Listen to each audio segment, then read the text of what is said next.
অতি গুরুত্বপূর্ণ 12 নম্বর জাতীয় সড়ক। সেই জাতীয় সড়কই এলাকার বাসিন্দা এবং বিভিন্ন পণ্যবাহী ও যাত্রীবাহী গাড়ি চলাচলের জন্য নদিয়ার ফুলিয়া এলাকায় উড়াল পুলে তৈরি হয়েছিল একটি আন্ডারপাস।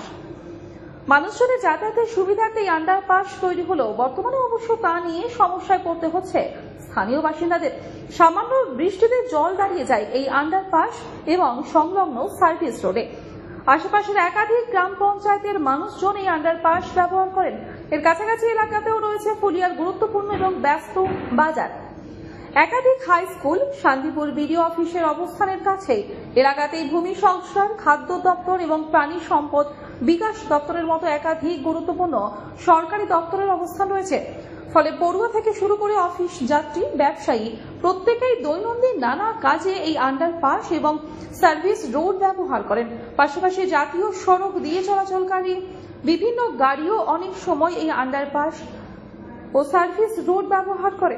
প্রতিদিন প্রচুর পরিমাণ পণ্যবাহী এবং যাত্রীবাহী গাড়ি এই আন্ডারপাস ও সার্ভিস রোড দিয়ে চলাচল করে। কিন্তু সামান্য বৃষ্টিতে এই আন্ডারপাস এবং সংলগ্ন সার্ভিস রোডে জল দাঁড়িয়ে যায়, জমে থাকে বেশ কিছুদিন।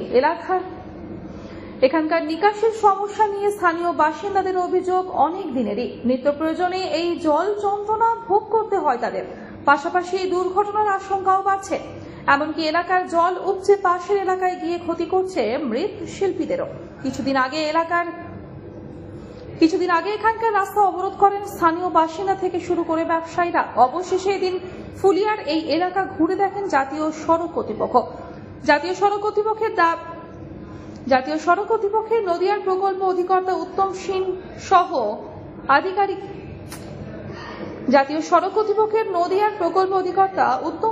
সহ অন্য আধিকারিকরা ছিলেন। তিনি এলাকার বাসিন্দাদের সঙ্গে কথা বলে সমস্যার কথা শোনেন। পাশাপাশি এখানকার নিকাশের ব্যবস্থাও ঘুরে দেখেন। কোন কালভার্ট থেকে জল আটকে যাচ্ছে সেটিও তারা দেখেন। পরে আধিকারিকেরা জানান সমস্যা তারা খতিয়ে দেখছেন, দ্রুত সমাধানের উদ্যোগ নেওয়া হবে। সমস্যা তো আপনাকে বললো, ক্যামেরা ধরো, আপনাকে তো সমস্যাটা বললো। আমার সমস্যা দেখা হচ্ছে, আমি দেখবো, দেখে কিছু উপায় করব, কিছু সলিউশন হলে আমি চেষ্টা করব। আর কোনো প্রবলেম কি দেখলেন? হ্যাঁ, হয়ে গেছে। কি কথা হলো? কি কথা হলো মানে এনারা কি প্রবলেম, কিছু কি সমস্যা আছে ওটা আমি দেখছি, ড্রেনেজের প্রবলেম কি আছে ওটা সমাধান করব আমরা। প্লাস ওনাদের কিছু সার্ভিস রোড নিয়ে প্রবলেম আছে, ওটাও সমাধান করব। ঠিক আছে, ওটা আমাদের মানে যদি আমাদের পক্ষে ডিজাইনে থাকে ওটা আমরা সলভ করব। কতদিনের মতো মোটামুটি? ওইটা কত দিন বলে বলতে পারবো না, কেন এটা অলরেডি রোড কনস্ট্রাকশন হয়ে গেছে। স্যার, এই যে ডিজাইনটা করা হয়েছিল রাস্তা, সেটা কি আগে থাকতে কোনো রকম অনেক আগে করা হয়েছে? মানে প্ল্যানিংটা আগে থাকতে অনেক আগে থাকতে ছিল? অনেক প্ল্যানিং আগে করা হয়েছে। প্রবলেম কি বলছেন? কিছু প্রবলেম নেই, অনলি ড্রেনেজ প্রবলেম ছিল, ওটা শর্ট আউট হয়ে গেছে। আর নতুন করে একটা আন্ডারপাস? আপনার নামটা? আমার নাম Amit Kumar Singh, designation project director. Nadia থেকে মাধব দেবনাথের রিপোর্ট, আনন্দ বার্তা।